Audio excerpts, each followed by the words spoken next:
coming into our neighborhoods, predominantly Jewish neighborhood, at 2:30 in the morning, pounding on drums, telling people that they can't sleep because they're complicit in genocide.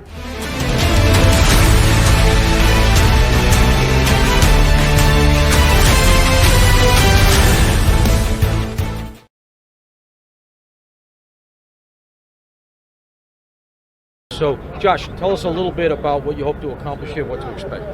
Yeah, so we see what they're doing as a provocation against the only seat of the Israeli government, the only presence of the Israeli government, not only in Chicago, but the Midwest of the United States. And they've specifically said, make it great like 68 against the Israeli consulate. We see that as unacceptable. Now, the Israeli consulate is up in the high rise, so, it's not likely that they'll be able to do anything. But as a symbol, we would like to make sure that people understand that this is an affront on a state that we support. That we are here at a grassroots level to make sure that our presence is felt, and we will call them out for trying to take down not only the consulate, symbolically or not, but also a system that we all believe in the American system, because they're very much against American values.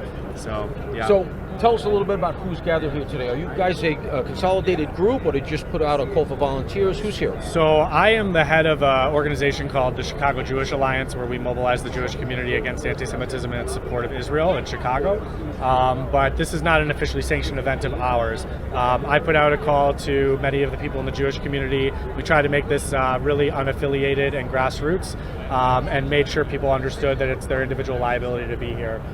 So this is a consolidation of really communication amongst a lot of different Jewish groups in Chicago, and also people visiting. It was pretty much just kind of thrown together on WhatsApp groups. So it was kind of organic. Very organic, yes. So have you seen a spike in anti-Semitism here in Chicago? Absolutely, yes. So explain a little bit. Tease that out for us. What have you seen?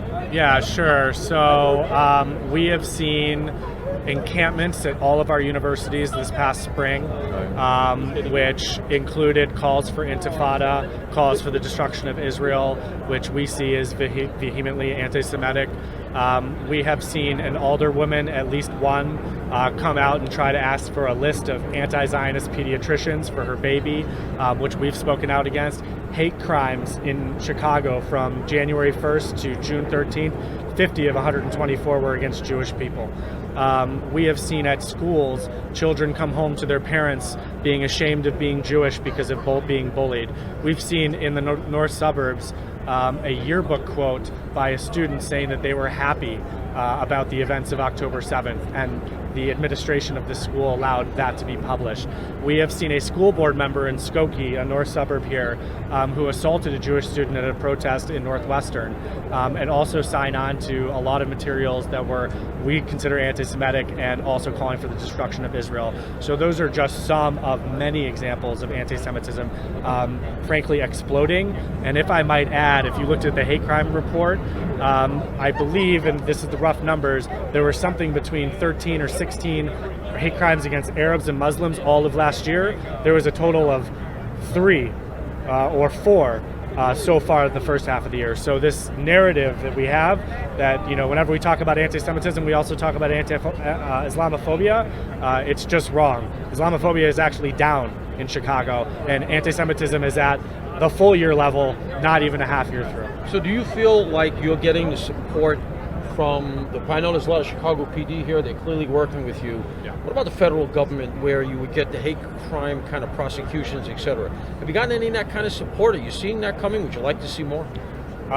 Sure, I would like to see more. In general, we look at like the state's attorneys here, and in particular, Kim Foxx has been very light. We also have a unfortunate legislation here in Illinois called the Safety Act, which basically got rid of cash bail. And it also, as I found out when we had demonstrations in Highland Park, my hometown, in front of Congressman Brad Schneider's house, the Safety Act actually restricted the police in a lot of ways for what they could do to actually respond to people coming into our neighborhoods, predominantly Jewish neighborhood, at 2:30 in the morning, pounding on drums, telling people that they can't sleep because they're complicit in genocide. So We think the federal government could be doing a lot more.